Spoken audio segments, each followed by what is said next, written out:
y mi alma se está llenando. ¿Con qué dice? Con el poder del Espíritu Santo. ¿Cuántos le alaban, hermanos? Bendito sea el nombre del Señor. Puestos en pie y vamos a la palabra del Señor en el capítulo 6 de Efesios. Continuamos este tema, hermanos, y hoy lo terminamos, no se preocupe. Gracias, hermano Nelson Nájera, que ese día le tocaba a él el tiempo de la predicación de la palabra, pero en vista de que quedábamos ahí todavía pendientes con una parte, me decía el hermano el martes: hermano, termínelo el jueves. Y yo le digo: gracias, hermano, aquí estamos entonces, hermano. Efesios 6:10, para honra y gloria del Señor. Bendito sea el nombre del Rey que vive y permanece para siempre. Leemos tal como está escrito, honrando a nuestro Dios, Padre, Hijo y Espíritu Santo. Por lo demás, hermanos míos, fortaleceos en el Señor y en el poder de su fuerza. Vestíos de toda la armadura de Dios para que podáis estar firmes contra las acechanzas del diablo. Porque no tenemos lucha contra sangre y carne, sino contra principados, contra potestades, contra los gobernadores de las tinieblas de este siglo, contra huestes espirituales de maldad en las regiones celestes. Por tanto, tomad toda la armadura de Dios para que podáis resistir en el día malo, y habiendo acabado todo, estad firmes. Estad pues firmes, ceñidos vuestros lomos con la verdad, vestidos con la coraza de justicia y calzados con los pies con el apresto del evangelio de la paz. Sobre todo, tomad el escudo de la fe, con que podáis apagar todos los dardos de fuego del maligno. Y tomad el yelmo de la salvación y la espada del Espíritu, que es la palabra de Dios, orando en todo tiempo, con toda oración y súplica en el Espíritu, y velando en ello con toda perseverancia y súplica por todos los santos y por mí, a fin de que al abrir mi boca me sea dada palabra para dar a conocer con denuedo el ministerio del Evangelio, por el cual soy embajador en cadenas, que con denuedo hable de él como debo hablar. Puede sentarse. Tenemos, hermanos, de que hemos estado hablando de que Pablo, cuando habla de este soldado o cuando habla de esta armadura de un soldado, tiene en mente, él está en ese momento en una prisión en Roma, y tiene en mente posiblemente ese soldado al que él está encadenado, o sea, está encadenado a un soldado romano, y él está viendo que cada vez que hacen el cambio de guardia, aquel hombre empieza a quitarse su armadura, ponerse el casco, el que va llegando, ponerse la coraza, ponerse el escudo, ponerse el calzado, y él comienza a ver una serie de elementos. En los sermones anteriores hemos estado meditando la importancia de la calidad de persona que va a llevar esa armadura. Porque una cosa, hermanos, es que nosotros vengamos a armarnos y a tomar esa armadura, y otra cosa es la importancia de que esa armadura en nosotros sea eficiente. Y por eso es el tema, la eficiente armadura del cristiano. Tenemos, hermanos, en los versículos anteriores meditamos sobre en qué condiciones tiene que estar ese soldado, viviendo en amor, viviendo en santidad, viviendo en integridad, viviendo una serie de características de respeto a los esposos, a sus esposas, las esposas a sus esposos, los hijos a los padres, los empleados a sus jefes, para que haya un orden espiritual. Y ese orden espiritual, hermanos, es necesario porque precisamente el apóstol Pablo en estos siguientes versículos va a hablar de un orden espiritual, pero esta vez ya no del reino de Dios, sino del orden espiritual en el reino de las tinieblas. Es decir, de que cada una de las áreas de la sociedad, desde lo más individual, desde lo más pequeño hasta lo más macro, o sea, hasta lo más grande, todas tienen una representación de Satanás que va a dirigirse para destruirlo. Para poner más o menos un ejemplo, en los versículos encontramos que la palabra del Señor dice: porque no tenemos lucha contra ¿qué? Contra sangre ni carne, sino contra principados, contra potestades, contra los gobernadores de las tinieblas de este siglo. Satanás tiene su ejército en orden para hacer la guerra. Satanás va a hacer los recursos que tiene a su disposición eficientes, porque son escasos. Es decir, Satanás no va a perder tiempo ni espacio en cosas que no sean productivas. Y muchas veces nosotros nos tomamos la libertad de hacerlo. Cuando tenemos nuestras herramientas inútiles, cuando tenemos nuestra armadura no puesta, cuando tenemos una vida que no es capaz de soportar esa armadura encima, entonces estamos haciendo una guerra de forma ineficiente. ¿Y qué hablo de una forma ineficiente? Hay muchos espacios en nuestra vida donde Satanás penetra fácilmente. Y cuando hablamos de que Satanás penetra fácilmente, hablo además de pecado, hablo también de debilidades, hablo de fe, de falta de fe, hablo de duda, hablo de falta de compromiso con la obra de Dios, hablo de falta de aquel arraigo, aquel apego hacia las cosas de Dios. Y cuando nosotros tenemos eso, nosotros simplemente le estamos diciendo a Satanás: date prisa, que estoy indefenso. Una de las cosas que se puede observar hoy en día, y le digo a manera de vergüenza, nos pasó un par de veces ahí en la Pacífica. Específicamente hicimos 3 campañas. 3 campañas donde nos centramos, y los hermanos de la Pacífica saben bien, nos centramos en el sonido, nos centramos en las sillas, y hubo un año que hasta nos centramos en hacer pupusas. Pero se nos olvidó que íbamos a hacer la guerra. Dígame cuántos convertidos hubieron en esas 3 campañas. Ninguno.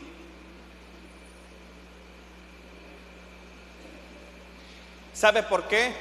Porque si nosotros como iglesia, como siervos de Cristo, no tomamos en serio el terreno sobre el que nos estamos parando, no estamos midiendo en realidad el impacto que tiene un evento evangelístico. En esta última actividad, para la gloria de Dios, les dije a los hermanos: ni me mencionen de ventas, ni se les vaya a ocurrir mencionarme de que vamos a hacer ventas.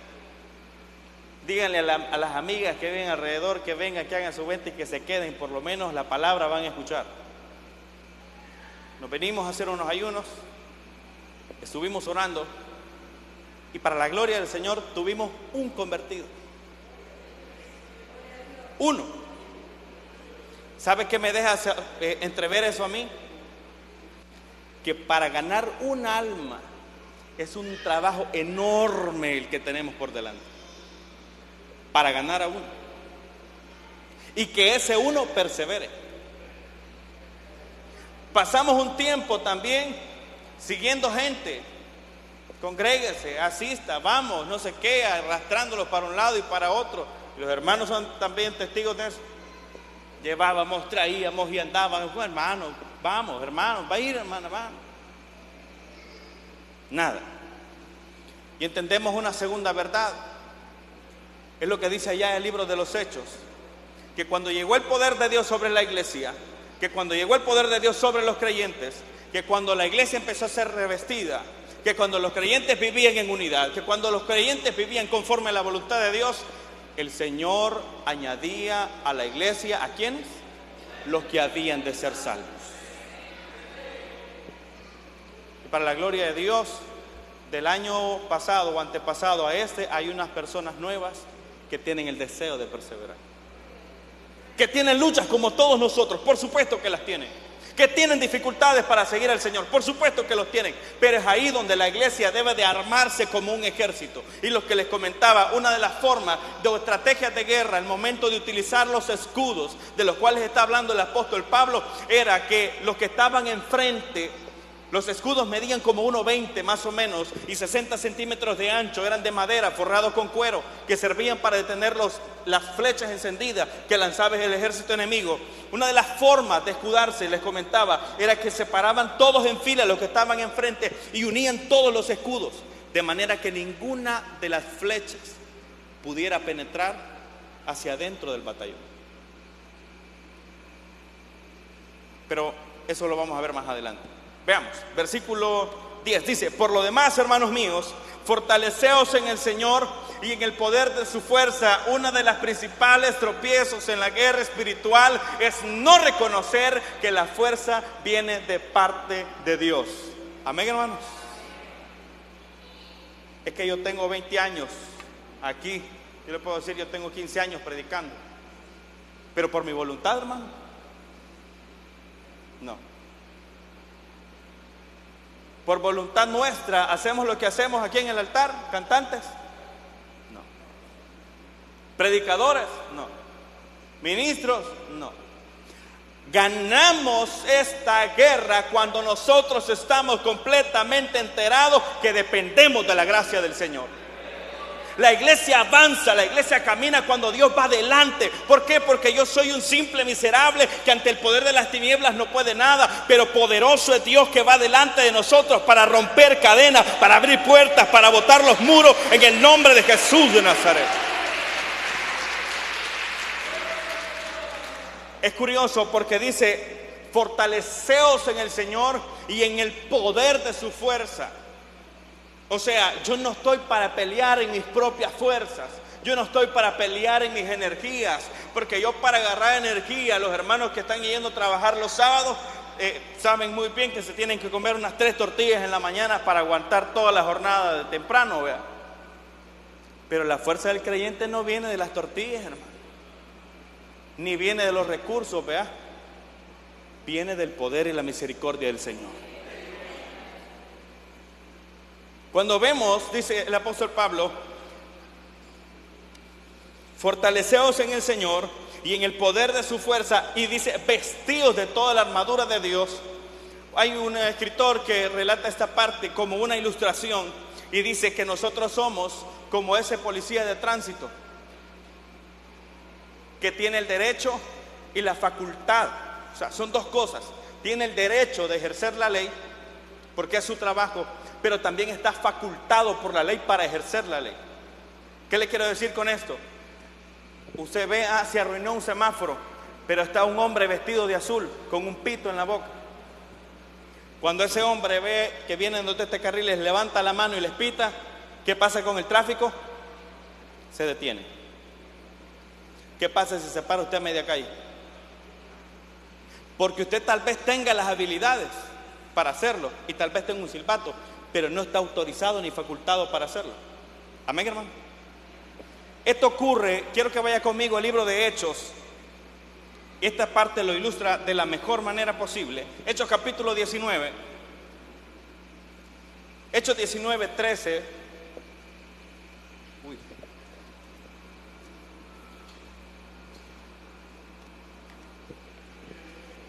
Hechos 19, 13 nos dice la palabra del Señor. Pero algunos de los judíos, exorcistas ambulantes, intentaron invocar el nombre del Señor Jesús sobre los que tenían espíritus malos, diciendo, os conjuro por Jesús, el que predica Pablo.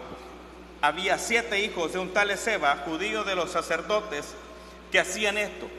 Pero respondiendo el espíritu malo, dijo, a Jesús conozco y sé quién es Pablo, pero vosotros ¿quién sois? Y el hombre en quien estaba el espíritu malo, saltando sobre ellos y dominándolos, pudo más que ellos, de tal manera que huyeron de aquella casa desnudos y ¿cómo? Heridos.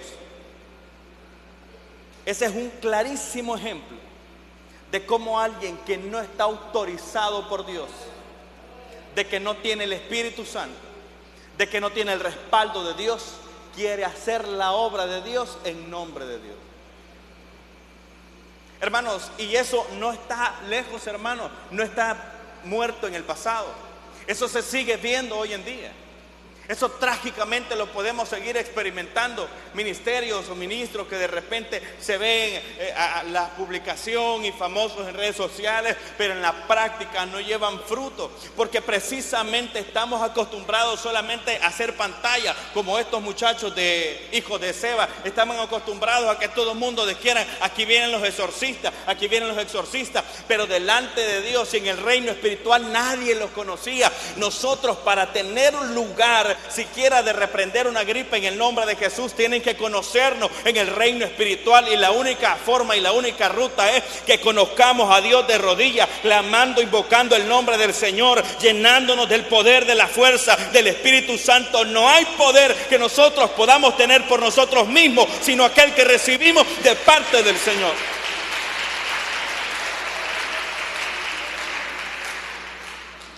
Regresamos a Hechos. Dice la palabra del Señor: vestidos de toda la armadura de Dios para que podáis resistir a las acechanzas del diablo, porque no tenemos lucha contra sangre y carne, sino contra principados, contra potestades, contra los gobernadores de las tinieblas de este siglo, contra huestes espirituales de maldad en las regiones celestes. Esto es bien interesante, porque hoy en día nosotros pensamos que el movimiento LGBT, por ejemplo, es simplemente que ahora así son las cosas, que la eutanasia, que el aborto, que la guerra, es que así son las cosas. No, mi hermano. Ningún momento la humanidad fue planeada para ser destruida. Hay uno a quien le interesa la destrucción de las almas, y es aquel que es descrito en la palabra del Señor, aquel hombre fuerte de este siglo que ha sido despojado en la cruz del Calvario.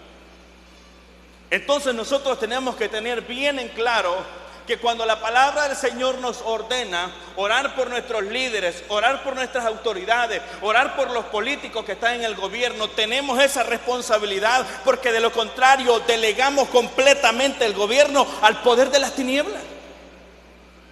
¿Cuántos se dieron cuenta que estaban a punto de reformar la Constitución a favor de las leyes de género? La mayoría no se dio cuenta. Precisamente porque eso es lo que le conviene a Satanás. Le conviene a Satanás que en las universidades se diga que nosotros creemos en fantasías por hablar del diablo y del infierno. Le conviene a Satanás que en las comunidades jamás se vuelva a hablar de religión. Le conviene a Satanás que en las iglesias no se estén tocando esos temas de actualidad, porque sabe que cada estrato de la sociedad tiene una delegación del infierno para hacer cumplir sus propósitos, desde los barrios marginales, donde hay delegaciones de demonios dispuestas a atar a los jóvenes a las pandillas, a los vicios desde temprana edad y a cometer crímenes desde muy temprana edad. También a los estratos de la más alta sociedad, donde se promueven leyes que van en contra de los intereses de la palabra de Dios. Esa estratificación no es solamente una simple mención. Pablo está claro, él había tenido diversas experiencias espirituales, como por ejemplo el visitar o el conocer el tercer cielo, el conocer el reino de las tinieblas, el conocer a Cristo resucitado. Todas esas experiencias le habían dejado en claro el apóstol Pablo cuál era la guerra que estaban peleando. Déjeme decirle, hermanos, que muchas veces las iglesias tenemos la confusión de creer que estamos en guerra con otras iglesias, con otras congregaciones, con el hermano que tenemos a la par. Si nuestra mente está confundida, que la luz del Espíritu Santo nos ilumine, porque nuestra guerra no es contra otro hermano, es contra el reino de las tinieblas, aquella influencia que viene para confundir incluso a aquellos que han sido llamados a la salvación. Cuando hablo de esto, de que como iglesia, de que como grupo, de que como hijos de Dios, no podemos descentrarnos o desequilibrarnos de a dónde está nuestro rival o a dónde está nuestro objetivo, es precisamente de esto. ¿Cuántos son seres humanos aquí todavía? Yo hasta ahorita no los veo con traje de ángeles, hermano.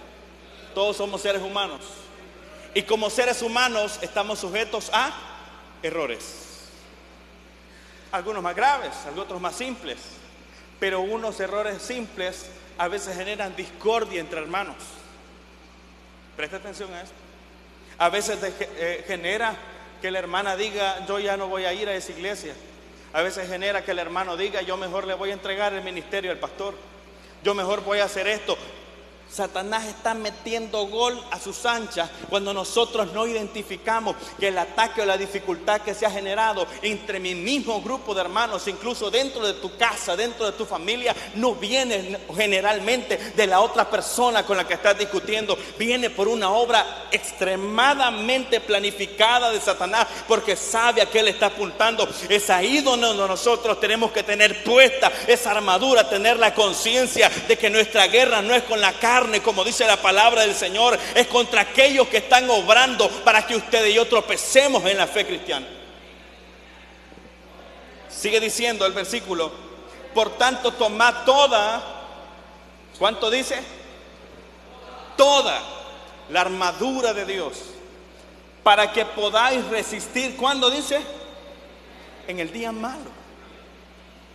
Cuando la Biblia me habla de un día malo, me deja una noticia así de manera tácita, o sea, no explícita, pero implícita. Que van a haber días buenos, van a haber días bonancibles, van a haber días tranquilos, pero también va a haber día malo, va a haber día difícil, va a haber día de tristeza, va a haber día de enfermedad, va a haber día de dificultad, va a haber día de escasez. Para ese día tenés que tener armadura puesta, porque en ese día, en el día malo, en el día de la dificultad, no hombre hermano, si yo a las 5 de la tarde venía por San Vicente todavía y yo venía volando, hermano, yo quería que volado echara alas para llegar a tiempo, pero estoy bien. ¿Y qué tal si me accidento en lo que vengo? Empieza el día malo. ¿Y sabe qué ocurre en el día malo? Empiezan los ataques del enemigo. No solamente cuando estás en la dificultad, no solamente cuando empieza el problema, sino cuando la situación se va tornando difícil, empiezan los dardos. Y ese Dios al que ibas a servirle el templo no te pudo guardar de este accidente. Amén. Y ese Dios al que le servís no te pudo guardar de la enfermedad. ¿Y por qué no te sana, pues? ¿Y por qué no te quita el malestar? Es ahí donde está la indicación de la palabra del Señor: tomad toda la armadura de Dios. ¿Cuánto le alaban, hermanos? No se trata, hermanos, de que como muchos videos heréticos, apóstatas, de predicadores que salen ahí, que hacen un mate y que otros se caen.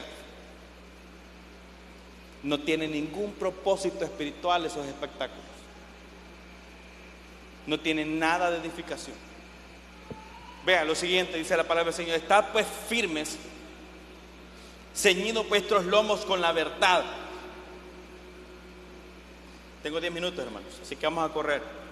El cinto de la verdad está más o menos referido, hermanos, a que nosotros se nos va a dar una espada. Amén.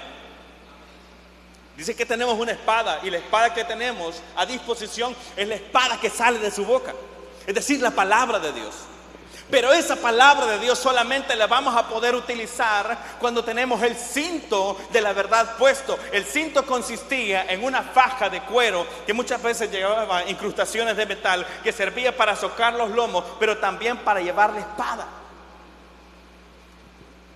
El cinto de la verdad es que nosotros debemos haber aplicado la palabra de Dios a nosotros primero, para después poderla llevar como espada. Se lo voy a poner de esta manera: ¿cómo usted evangeliza a esa compañera de trabajo que ese varoncito ha andado cuenteando 2 días antes?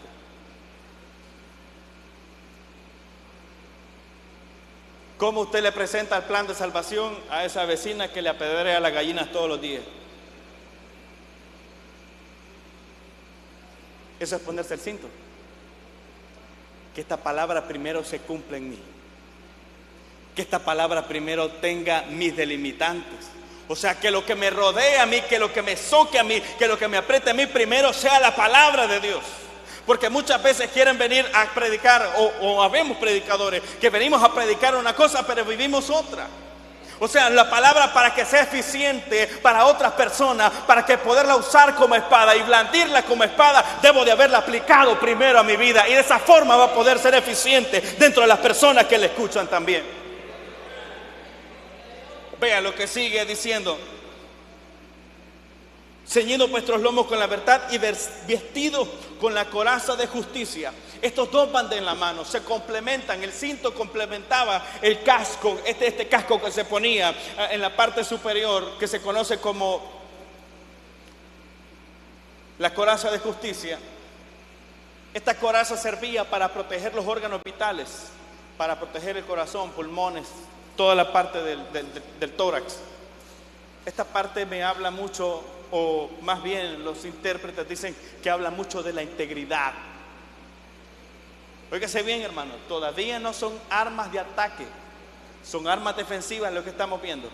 Cuando hablamos de integridad, que va de la mano con el cinto, habla de que ese casco de integridad, que ese casco de justicia, que ese casco que va sobre nuestro tórax, no tenga fisuras. Porque mientras nadie me ve de la iglesia cuando yo fallo, no hay problema. Los predicadores no me han visto, el pastor no me ha visto, los líderes no me han visto. Pero hay dos que sí te están viendo: Dios de los cielos, que va a juzgarte, y Satanás, que sabe dónde está tu punto débil. Y Satanás, que sabe dónde va a dirigir tu ataque. Y Satanás, que sabe cómo hacerte pedazos. Voy a poner un ejemplo. Había un hermano pastor, fue mi pastor. Todos le lamentamos mucho, que era un hombre servicial al 100%. Wow. 2 de la mañana le llamaban de que había un enfermo, alistaba su carro y vámonos para el hospital. En los cantones la gente aprecia mucho el tema del servicio ministerial. Un hermano 10. Él me bautizó, predicaba muy bien, enseñaba muy bien, pero en su núcleo familiar las cosas no estaban bien. Las cosas con su esposa no estaban bien. Y cayó en infidelidad. Todos lo lamentamos mucho. Esas pequeñas fisuras que te permites en tu casa, esas pequeñas fisuras que te permites en tu armadura, Satanás la va a explotar al 100% para hacerte pedazos. ¿Qué cosas estamos permitiendo? ¿Qué cosas dejamos que traspasen? ¿Qué cosas no le prestamos atención? ¿Qué cosas miramos de menos? Es que eso a mí no me afecta. No, a mí no me hace, no, eso no me hace impacto. Creo que me van a apagar el micrófono, pero bien. Pero muchos vivimos jugando con que eso a mí no me afecta, eso a mí no me perjudica. Y Satanás sabe dónde está ese punto débil. Nadie más puede saberlo hasta cuando le traen la noticia al pastor de que te metiste en un problema. Amén, hermanos. Vestidos con la coraza de justicia. No mi justicia, no porque yo hago las cosas bien, no porque hoy vine al ayuno voy a hacer lo que me dé la gana. Nos vestimos de una coraza de justicia, pero de la justicia de Dios, no de la mía. Bendito sea el nombre del Señor. Alábale que Él vive.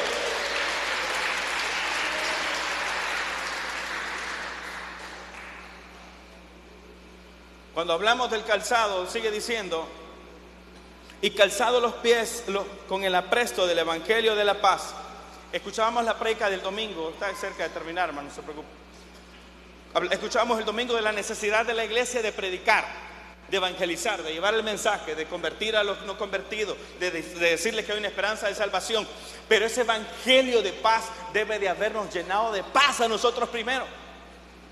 Y ojo, la paz de la que está hablando la palabra del Señor no habla de la paz que produce tener $200 para ir a cenar ahorita en la noche, o que mañana me pagan mi salario. La palabra del Señor está hablando de una paz que sobrepasa todo entendimiento, que está por sobre de las cosas materiales, que tengo el problema, la enfermedad, la dificultad, pero lo estoy cumpliendo en mi vida, que la paz de mi vida viene de parte del Señor, viene de parte del Espíritu, no depende de la materia, viene de parte de la misericordia del Señor. Y cuando esa paz está llenando nuestra vida, no hay diablo, demonio, ni espada, ni cuchillo que pueda apartarnos de la misericordia y del amor de nuestro Dios. Alábale que Él vive.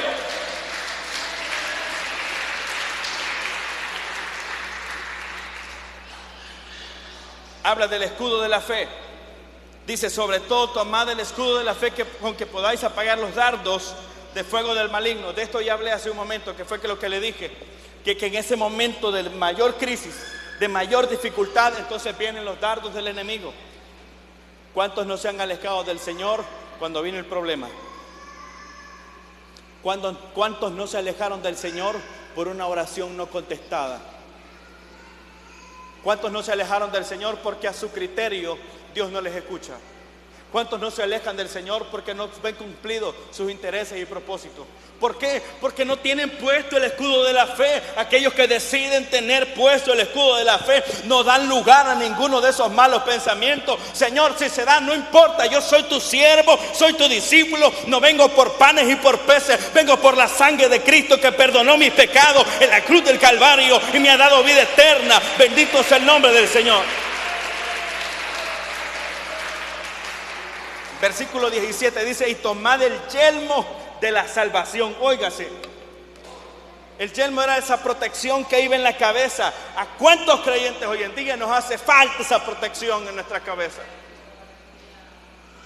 Protección en nuestra cabeza es para protegernos de los malos pensamientos, para protegernos de esos dardos también del enemigo de duda, para protegernos de malas decisiones, para protegernos de hablar torpemente. La palabra del Señor dice algo más acerca de esto del yelmo de la salvación. Ahí en Efesios capítulo 4 versículos 17 y 18 dice, no andéis más en como también los gentiles andan, en la vanidad de su mente, ofuscado su entendimiento. Es decir, oscurecido su entendimiento. La iglesia de hoy no puede darse el lujo de vivir como vive la gente del mundo. Porque un pensamiento entenebrecido produce variedad de locuras. Pero aquellos que hemos visto la luz del Evangelio, hemos de demostrar con nuestro comportamiento que Dios está gobernando nuestras vidas. Y hasta cuando tenemos todo eso sobre nosotros, dice, y tomad la espada del Espíritu, que es la palabra de Dios. Óigase, cuando ya vivís en santidad, cuando tenés tu vida en orden, cuando tenés tu casa en orden, cuando tenés tu ministerio en orden, cuando tenés tus hijos en orden, cuando tenés tu trabajo y responsabilidades en orden, cuando tenés tu respeto a las autoridades en orden, cuando tenés la integridad gobernando en tu vida, cuando tenés la paz de Dios gobernando en tu vida, cuando tenés el amor de Dios en tu vida, entonces estás listo para tomar la espada. No antes.